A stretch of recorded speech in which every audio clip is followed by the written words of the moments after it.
измененный кронштейн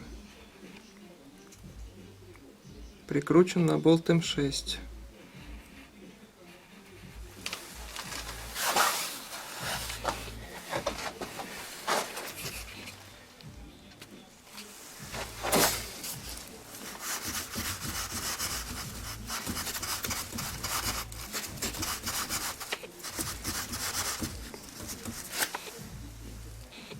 Дополнительно прикручен шланг от радиатора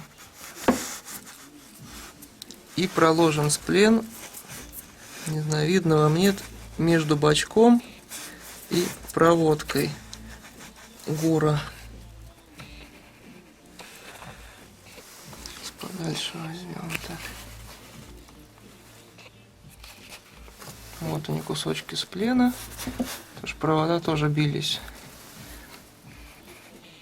Но все равно звук какой-то остался, мелкий стук.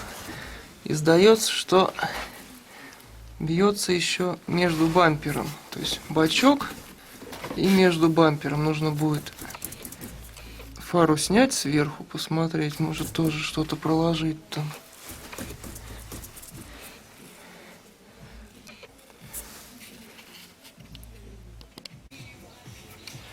Также бачок бился в вот это место.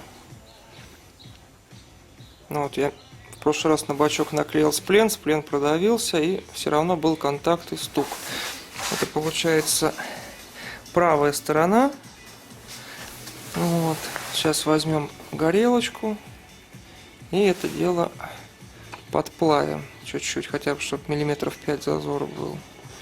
Вот. Вообще спереди стучит все, что только можно, начиная от радиатора и заканчивая вот неизвестно чем.